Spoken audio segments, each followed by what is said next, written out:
ਵਾਹਿਗੁਰੂ ਜੀ ਕਾ ਖਾਲਸਾ ਵਾਹਿਗੁਰੂ ਜੀ ਕੀ ਫਤਿਹ। ਗੁਰੂ ਪਿਆਰੀ ਸਾਧ ਸੰਗਤ ਜੀ, ਅੱਜ ਅਸੀਂ ਸਿੱਖ ਸੇਵਕ ਆਸਟ੍ਰੇਲੀਆ ਵੱਲੋਂ ਜੋ ਹਿਸਟਰੀ ਸੀਰੀਜ਼ ਸ਼ੁਰੂ ਕੀਤੀ ਗਈ ਹੈ, ਜਿਸ ਵਿੱਚ ਅੱਗੇ ਅਸੀਂ ਬਾਬਾ ਬੰਦਾ ਸਿੰਘ ਜੀ ਬਹਾਦਰ ਦਾ ਜੀਵਨ ਅਤੇ ਛੋਟੇ ਸਾਹਿਬਜ਼ਾਦਿਆਂ ਦਾ ਜੀਵਨ ਅਤੇ ਉਹਨਾਂ ਦੀ ਅਦੁੱਤੀ ਕੁਰਬਾਨੀ ਬਾਰੇ ਆਪ ਜੀ ਨਾਲ ਵਿਚਾਰ ਕਰ ਚੁੱਕੇ ਹਾਂ।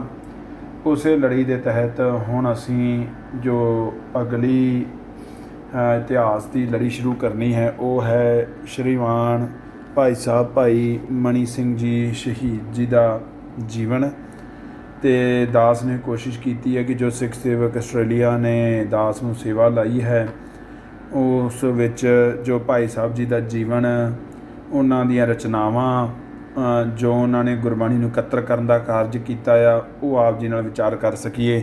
ਇਸ ਲੜੀ ਦੇ ਤਹਿਤ ਅਸੀਂ ਕੋਸ਼ਿਸ਼ ਮੈਂ ਕਰਾਂਗਾ ਕਿ ਉਹਨਾਂ ਦਾ ਜੀਵਨ ਅਸੀਂ ਇੱਕ ਵਾਰੀ ਵਾਚ ਸਕੀਏ, ਫਿਰ ਉਹਨਾਂ ਦੀਆਂ ਰਚਨਾਵਾਂ ਅਤੇ ਜੋ ਉਹਨਾਂ ਨੇ ਮਹਾਰਾਜ ਦੀ ਬਾਣੀ ਇਕੱਤਰ ਕੀਤੀ ਹੈ, ਉਸ ਸੰਬੰਧੀ ਆਪ ਜੀ ਨਾਲ ਵਿਚਾਰ ਕੀਤੀ ਜਾਏਗੀ। ਇਸ ਸੰਬੰਧੀ ਜੋ ਦਾਸ ਨੇ ਰੈਫਰੈਂਸ ਲਏ ਨੇ, ਉਹ ਭਾਈ ਮਣੀ ਸਿੰਘ ਜੀ ਦੇ ਜੀਵਨ ਅਤੇ ਉਹਨਾਂ ਦੀਆਂ ਰਚਨਾਵਾਂ ਡਾਕਟਰ ਰਤਨ ਸਿੰਘ ਜੱਗੀ ਨੇ ਲਿਖਿਆ ਹੈ। ਇੱਕ ਬੜਾ ਹੀ ਪਿਆਰਾ ਰੈਫਰੈਂਸ ਸ਼ਹੀਦ ਵਿਲਾਸ ਭਾਈ ਮਣੀ ਸਿੰਘ ਜੀ, ਜੋ ਕਵੀ ਸੇਵਾ ਸਿੰਘ ਜੀ ਨੇ ਕੰਮ ਕੀਤਾ ਹੈ। ਜੀਵਨ ਭਾਈ ਮਣੀ ਸਿੰਘ ਜੀ, ਡਾਕਟਰ ਜੀਤ ਸਿੰਘ ਔਲਖ ਅਤੇ ਸਿੱਖ ਕੌਮ ਦੇ ਮਹਾਨ ਸ਼ਹੀਦ ਜੋ ਭਾਈ ਸਾਹਿਬ ਭਾਈ ਪਿੰਦਰਪਾਲ ਸਿੰਘ ਜੀ ਨੇ ਉਹਨਾਂ ਦੇ ਸੰਬੰਧੀ ਲਿਖਿਆ ਹੈ। ਆਓ ਹੁਣ ਅਸੀਂ ਸ਼ੁਰੂ ਕਰੀਏ ਜੀ। ਸਾਧ ਸੰਗਤ ਜੀ, ਜੋ ਭਾਈ ਮਣੀ ਸਿੰਘ ਜੀ ਨੇ ਨਾ, ਇਹ ਇੱਕ ਸਿੱਖ ਦਾ ਜੋ ਆਦਰਸ਼ ਜੀਵਨ ਹੈ ਨਾ, ਉਸ ਨੂੰ ਦਰਸਾਉਂਦੇ ਨੇ। ਹੁਣ ਜਦੋਂ ਅਸੀਂ ਭਾਈ ਮਣੀ ਸਿੰਘ ਜੀ ਦੀ ਆਪਾਂ ਗੱਲ ਕਰਦੇ ਹਾਂ ਨਾ, ਤਕਰੀਬਨ ਜਿਵੇਂ ਗਿਆਨੀ ਪਿੰਦਰਪਾਲ ਸਿੰਘ ਜੀ ਨੇ ਬੜੀ ਸੋਹਣੀ ਗੱਲ ਲਿਖੀ ਆਪਣੀ ਕਿਤਾਬ ਦੇ ਸ਼ੁਰੂ ਵਿੱਚ, ਕਹਿੰਦੇ ਸਾਡੇ ਸਾਹਮਣੇ ਇੱਕ ਫੋਟੋ ਆਉਂਦੀ ਹੈ, ਇੱਕ ਤਸਵੀਰ ਆਉਂਦੀ ਹੈ। ਉਹ ਤਸਵੀਰ ਇਹ ਆਉਂਦੀ ਹੈ ਕਿ ਬੰਦ ਕਟਾਉਣ ਵਾਲੇ, ਪਰ ਸਾਨੂੰ ਇਹ ਨਹੀਂ ਭੁੱਲਣਾ ਚਾਹੀਦਾ, ਭਾਈ ਮਣੀ ਸਿੰਘ ਜੀ ਨੇ ਇਹ ਮਹਾਨ ਅਦੁੱਤੀ ਸਿਰਮੌਰ ਸ਼ਹੀਦੀ ਦੇਣ ਤੋਂ ਪਹਿਲਾਂ ਉਹ ਭਾਈ ਮਣੀ ਸਿੰਘ ਜੀ ਗੁਰੂ ਸਾਹਿਬ ਜੀ ਦੇ ਗ੍ਰੰਥੀ ਵੀ ਸਨ, ਗੁਰੂ ਸਾਹਿਬ ਜੀ ਦੀ ਵਿਆਖਿਆ ਕਰਨ ਵਾਲੇ ਵੀ ਸਨ, ਉਹ ਸੁਚੱਜੇ ਪ੍ਰਬੰਧਕ ਵੀ ਸਨ, ਅਤੇ ਸਮਾਂ ਆਉਣ 'ਤੇ ਉਹਨਾਂ ਨੇ ਕੌਮ ਦੀ ਅਗਵਾਈ ਵੀ ਕੀਤੀ, ਅਤੇ ਉਹ ਗੁਰੂ ਸੇਵਾ ਦੇ ਵਿੱਚ ਹਮੇਸ਼ਾ ਭਿੱਜੇ ਵੀ ਰਹਿੰਦੇ ਸਨ। ਇਹ ਸਾਰੀਆਂ ਅਨੇਕ ਜੋ ਖੂਬੀਆਂ ਨੇ ਨਾ, ਇਹ ਸਾਰੀਆਂ ਭਾਈ ਮਣੀ ਸਿੰਘ ਜੀ ਦੇ ਜੀਵਨ ਵਿੱਚ ਆਉਂਦੀਆਂ ਨੇ। ਅਤੇ ਸਾਡੀ ਕੋਸ਼ਿਸ਼ ਰਹੇਗੀ ਇਹਨਾਂ ਸਾਰਿਆਂ ਦੇ ਸੰਬੰਧੀ ਅਸੀਂ ਕੋਈ ਨਾ ਕੋਈ ਆਪ ਜੀ ਨਾਲ ਗੱਲਬਾਤ ਕਰ ਸਕੀਏ। ਜਿੰਨੀ ਕੋਈ ਦਾਸ ਨੂੰ ਰੈਫਰੈਂਸ ਮਿਲੇ ਨੇ, ਮਹਾਰਾਜ ਜੀ ਨੇ ਕਿਰਪਾ ਕਰਕੇ ਸਭ ਦੀ ਸੇਵਾ ਲੈਣ। ਹੁਣ ਉਹਨਾਂ ਮਹਾਨ ਸ਼ਹੀਦ ਭਾਈ ਮਣੀ ਸਿੰਘ ਜੀ ਦਾ ਜੀਵਨ ਅਸੀਂ ਹੁਣ ਪ੍ਰਾਰੰਭ ਕਰਦੇ ਹਾਂ ਜੀ।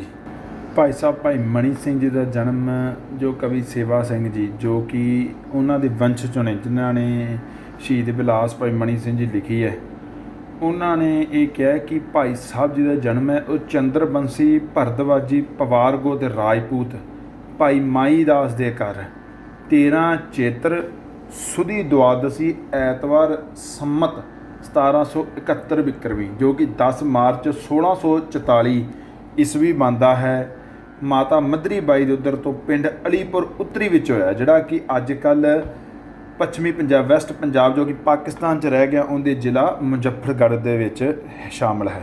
ਭਾਈ ਮਣੀ ਸਿੰਘ ਜੀ ਦੇ ਪਿਤਾ ਭਾਈ ਮਾਈ ਦਾਸ ਜੀ ਨਾ, ਉਹਨਾਂ ਦੇ 12 ਪੁੱਤਰ ਸੀ, ਯਾਨੀ ਕਿ ਭਾਈ ਮਣੀ ਸਿੰਘ ਜੀ ਹਣੀ 12 ਭਰਾ ਸੀ। ਅਤੇ ਇਹ ਆਪ ਜੀ ਵੇਖੋਗੇ ਇਹਨਾਂ ਦੇ ਇਤਿਹਾਸ ਵਿੱਚ 12 ਦੇ 12 ਭਰਾਵਾਂ ਨੇ ਸਿੱਖ ਧਰਮ ਦੀ ਸਥਾਪਨਾ ਲਈ ਨਾ ਬਹੁਤ ਜ਼ਿਆਦਾ ਕੁਰਬਾਨੀਆਂ ਕੀਤੀਆਂ ਨੇ।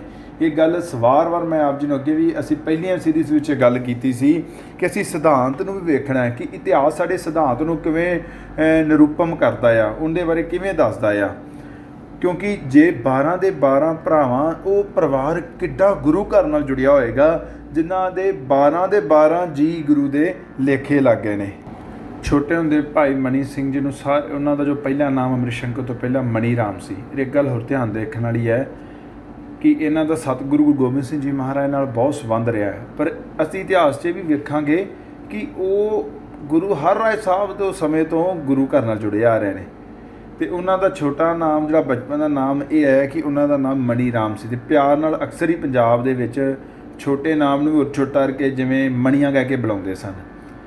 ਹੁਣ ਇਹਨਾਂ ਦਾ ਜਿਹੜਾ ਪਰਿਵਾਰ ਹੈ, ਉਹ ਮਹਾਰਾਜ ਗੁਰੂ ਹਰਗੋਬਿੰਦ ਸਾਹਿਬ ਜੀ ਦੇ ਸਮੇਂ ਗੁਰੂ ਘਰ ਦਾ ਸ਼ਰਧਾਲੂ ਬਣਿਆ ਆ। ਅਤੇ ਹੁਣ ਜਦੋਂ ਭਾਈ ਮਣੀ ਸਿੰਘ ਜੀ ਦੀ, ਜੋ ਉਸ ਵੇਲੇ ਭਾਈ ਮਣੀ ਰਾਮ ਜਾਂ ਭਾਈ ਮਣੀਆਂ ਜੀ ਨੇ, ਇਹਨਾਂ ਦੀ ਉਮਰ 5-6 ਸਾਲ ਹੋਈ ਅਤੇ ਇਹਨਾਂ ਨੇ ਗੁਰਬਾਣੀ ਕਾਫੀ ਕੰਠ ਕੀਤੀ। ਫਿਰ 13 ਸਾਲ ਦੀ ਉਮਰ ਦੇ ਵਿੱਚ ਇਹਨਾਂ ਦੇ ਪਿਤਾ ਜੀ ਇਹਨਾਂ ਨੂੰ ਸਾਰੇ ਭਰਾਵਾਂ ਨੂੰ ਲੈ ਕੇ ਗੁਰੂ ਹਰਿਰਾਏ ਸਾਹਿਬ ਜੀ ਦਰਸ਼ਨ ਕਰਨ ਕੀਰਤਪੁਰ ਸਾਹਿਬ ਗਏ। ਉਦੋਂ 13 ਸਾਲ ਉਮਰ ਆਈ ਹੈ ਭਾਈ ਮਣੀ ਸਿੰਘ ਜੀ ਦੀ, ਭਾਈ ਮਣੀਆਂ ਜੀ ਦੀ। ਉੱਥੇ ਇਹਨਾਂ ਨੂੰ ਸੇਵਾ ਕਰਦੇ ਹੋਏ ਦੇਖ ਕੇ ਗੁਰੂ ਹਰਿਰਾਏ ਸਾਹਿਬ ਜੀ ਨੇ ਪੁੱਛ ਲਿਆ ਵੀ ਮਾਈ ਦਾਸ ਇਸ ਪੁੱਤਰ ਦਾ ਨਾਮ ਕੀ ਹੈ? ਤੇ ਮਾਈ ਦਾਸ ਉਹ ਕਹਿੰਦੇ ਕਿ ਇਹਨਾਂ ਦਾ ਨਾਮ ਮਣੀਆਂ ਹੈ। ਉੱਥੇ ਸਤਿਗੁਰੂ ਜੀ ਨੇ ਇੱਕ ਬਚਨ ਉਚਾਰਿਆ ਜੋ ਇਤਿਹਾਸ 'ਚ ਦਰਜ ਹੈ, ਕਹਿੰਦੇ ਮਣੀਆਂ ਗੁਣੀਆਂ ਵਿੱਚ ਹੋਵੇ ਜਗ ਮਾਹੀ। ਸਤਿਗੁਰੂ ਜੀ ਦੇ ਬਚਨ ਦਾ ਮਤਲਬ ਇਹ ਸੀ ਕਿ ਇਹ ਹੀਰੇ ਵਾਂਗੂ ਚਮਕੇਗਾ ਤੇ ਬੜਾ ਹੀ ਪੰਥ ਦਾ ਜੋ ਪੰਥ ਦੀ ਵਡਿਆਈ ਤਾਂ ਦੂਰ ਦੂਰ ਤੱਕ ਪਹੁੰਚਾਉਣਗੇ। ਹੁਣ ਉੱਥੇ ਉਹਨਾਂ ਦਾ ਪਰਿਵਾਰ ਰਿਹਾ। ਕੁਝ ਦਿਨਾਂ ਬਾਅਦ ਉਹਨਾਂ ਦੇ ਪਿਤਾ ਜੀ ਨੇ ਸਤਿਗੁਰੂ ਜੀ ਤੋਂ ਜਾਣ ਦੀ ਆਗਿਆ ਮੰਗੀ, ਪਰ ਭਾਈ ਮਣੀ ਸਿੰਘ ਜੋ ਭਾਈ ਮਣੀਆਂ ਜੀ ਨੇ ਉਸ ਵਕਤ ਉਹਨਾਂ ਨੇ ਆਪਣੇ ਪਿਤਾ ਜੀ ਨੂੰ ਕਿਹਾ ਕਿ ਉਹ ਉੱਥੋਂ ਜਾਣਾ ਨਹੀਂ ਚਾਹੁੰਦੇ, ਉਹ ਹੋਰ ਕੋਈ ਸਮਾਂ ਇੱਥੇ ਹੀ ਸੇਵਾ ਕਰਨਾ ਚਾਹੁੰਦੇ ਨੇ। ਤੇ ਇਹ ਸੁਣ ਕੇ ਉਹਨਾਂ ਦੇ ਪਿਤਾ ਜੀ ਵੀ ਬੜੇ ਖੁਸ਼ ਹੋਏ ਤੇ ਸਤਿਗੁਰੂ ਜੀ ਵੀ ਬਹੁਤ ਖੁਸ਼ ਹੋਏ।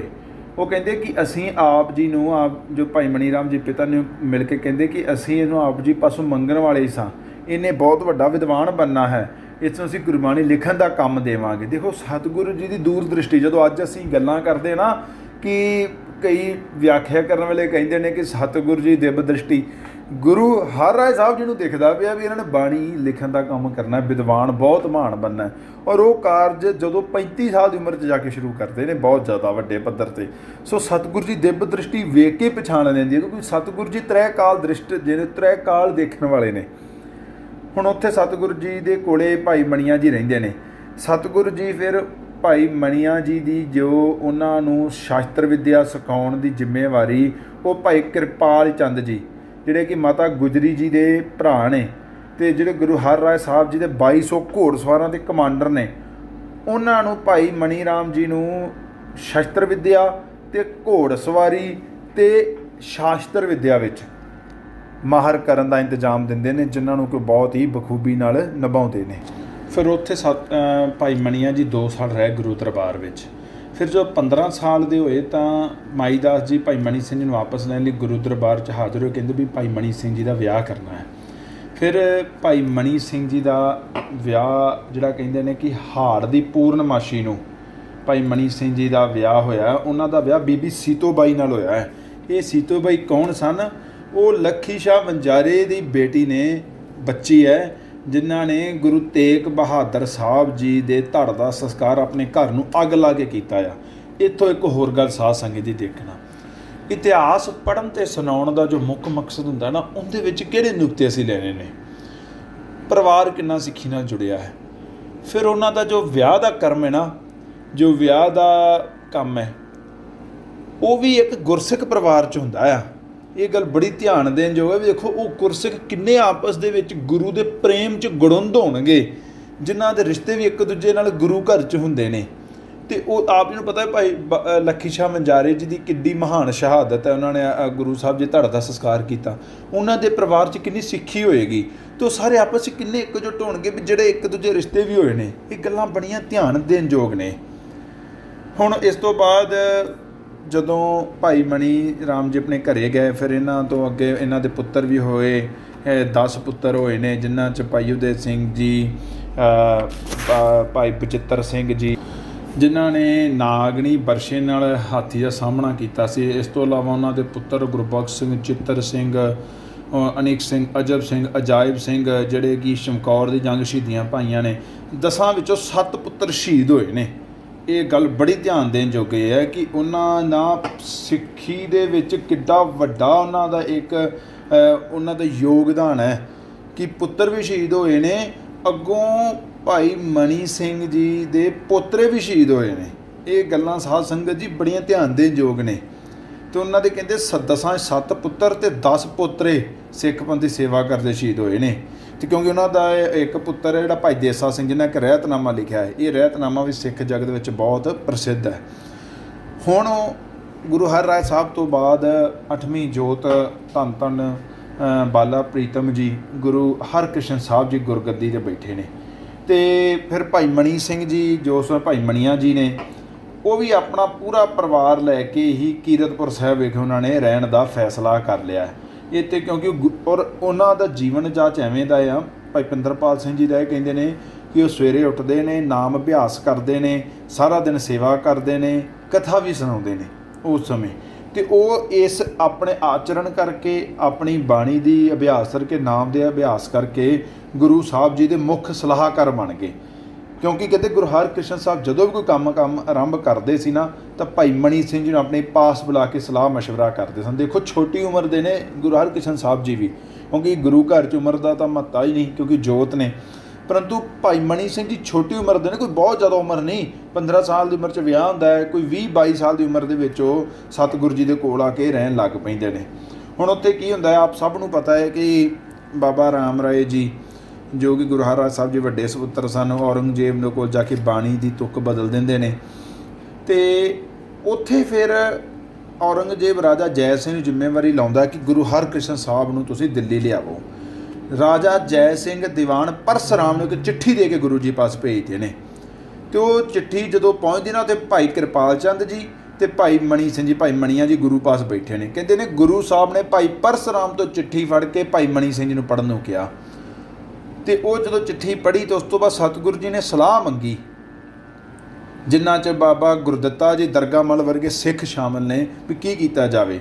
ਸਿੱਖਾਂ ਨੇ ਸਲਾਹ ਦਿੱਤੀ, ਸਤਿਗੁਰੂ ਜੀ ਸਾਨੂੰ ਦਿੱਲੀ ਜਾਣਾ ਚਾਹੀਦਾ ਹੈ। ਬੜੀ ਧਿਆਨ ਦੇਣ ਜੋ ਗੱਲ ਹੈ। ਦੇਖੋ ਸਾਧ ਸੰਗਤ ਜੀ, ਗੁਰੂ ਕਿੱਡਾ ਮਹਾਨ ਹੈ। ਗੁਰੂ ਕੋਈ ਵੀ ਫੈਸਲਾ ਲਵੇ, ਸਿੱਖ ਨੇ ਪ੍ਰਵਾਨ ਕਰਨਾ ਹੀ ਕਰਨਾ ਹੈ। ਅੱਜ ਆਮ ਰਾਜੇ ਜਿਨ੍ਹਾਂ ਨੂੰ ਅਸੀਂ ਸੋ ਕਾਲ ਡੈਮੋਕ੍ਰੇਸੀ ਕਹਿੰਦੇ ਆ, ਉਹ ਡੈਮੋਕ੍ਰੇਸੀ ਨਹੀਂ ਚਲਾਉਂਦੇ, ਟੋਟੇਲੇਰੀਅਨ ਰਾਜ, ਅਥੋਰੀਟੇਰੀਅਨ ਰਾਜ ਚਲਾਉਂਦੇ ਨੇ, ਆਪਦੀ ਬਣਾਉਂਦੇ ਨੇ। ਪਰ ਗੁਰੂ ਸਾਹਿਬ ਸਭ ਕੁਝ ਸਰਬ ਸਮਰੱਥ ਹੋ ਕੇ ਵੀ ਦੁਨਿਆਵੀ ਰਾਜਿਆਂ ਦਾ ਮੁਕਾਬਲਾ ਨਹੀਂ। ਸਤਿਗੁਰੂ ਜੀ ਤਾਂ ਮੇਰਾ ਅਰਬਾਂ ਖਰਬਾਂ ਗੁਣਾ ਉੱਪਰ ਹੈ ਜੀ, ਮੈਂ ਕੀ ਕਹਿ ਨਹੀਂ ਸਕਦਾ ਵਡਿਆਈ। ਪਰ ਸਤਿਗੁਰੂ ਜੀ ਫਿਰ ਵੀ ਸਿੱਖਾਂ ਦੀ ਸਲਾਹ ਲੈਂਦੇ ਨੇ, ਉੱਥੇ ਆਪਦੇ ਵੱਲੋਂ ਫੈਸਲਾ ਨਹੀਂ ਲੈਂਦੇ। ਇਹ ਕਿੱਡੀ ਮਹਾਨ ਗੱਲ ਹੈ। ਐਡੀ ਵੱਡੀ ਜਗ੍ਹਾ 'ਤੇ ਸਤਿਗੁਰੂ ਜੀ ਨੇ, ਪਰ ਫਿਰ ਵੀ ਸਿੱਖਾਂ ਦੀ ਸਲਾਹ ਲੈਂਦੇ ਨੇ। ਇਹ ਵੀ ਇੱਕ ਨੁਕਤਾ ਇਤਿਹਾਸ ਦਾ ਜੋ ਸਾਨੂੰ ਵੇਖਣਾ ਪਏਗਾ। ਸਤਿਗੁਰੂ ਜੀ ਫਿਰ ਪਰਸਰਾਮ ਨੂੰ ਜੋ ਇਲਚੀ ਆਉਂਦਾ ਆ, ਉਹਨੂੰ ਕਹਿ ਦਿੰਦੇ ਵੀ ਦਿੱਲੀ ਜਾਣਗੇ, ਪਰ ਔਰੰਗਜ਼ੇਬ ਦੇ ਮੱਥੇ ਨਹੀਂ ਲੱਗਣਗੇ।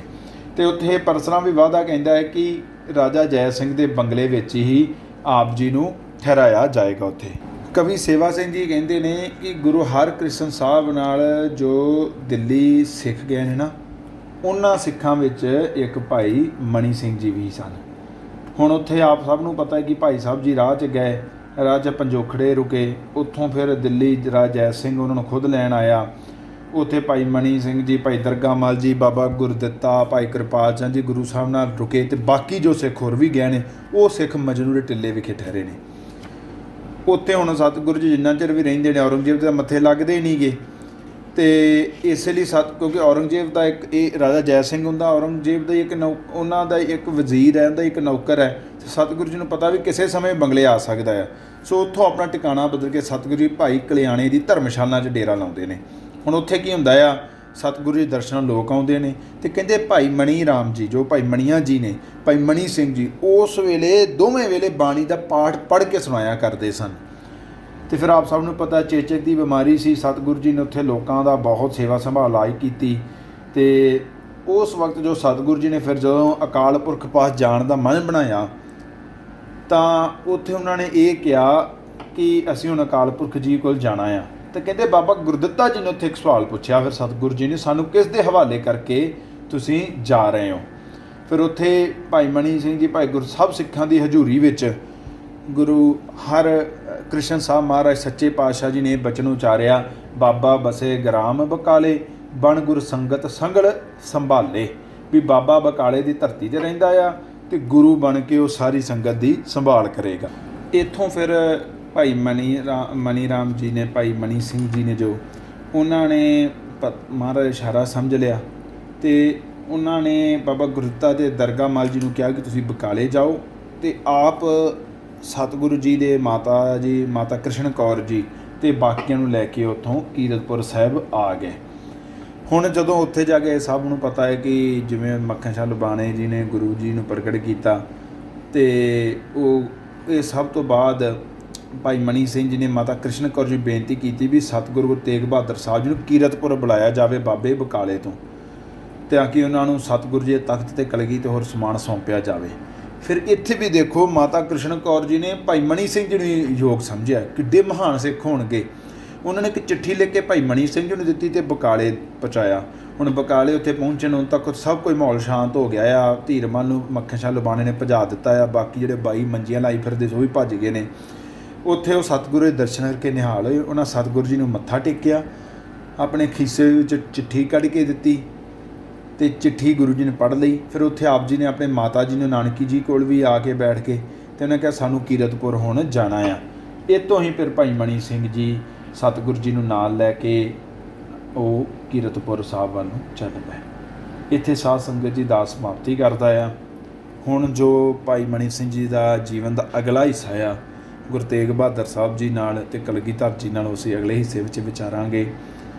ਇਹ ਸਭ ਦੀ ਸੇਵਾ ਕਰਦਿਆਂ ਹੋਇਆਂ ਜੋ ਸਤਿਗੁਰੂ ਜੀ ਨੇ ਬਖਸ਼ਿਸ਼ ਕਰਕੇ ਸੇਵਾ ਲਈ ਹੈ, ਸਿੱਖ ਸੇਵਕ ਆਸਟ੍ਰੇਲੀਆ ਨੂੰ ਜੋ ਇਹ ਉਹਨਾਂ ਦੇ ਰਾਹੀਂ ਸੇਵਾ ਲਈ ਹੈ, ਉਹਨਾਂ ਦਾ ਧੰਨਵਾਦ ਹੈ। ਹੋਈਆਂ ਗਲਤੀਆਂ ਨੂੰ ਮਾफ़ ਕਰਨਾ ਜੀ। ਵਾਹਿਗੁਰੂ ਜੀ ਕਾ ਖਾਲਸਾ, ਵਾਹਿਗੁਰੂ ਜੀ।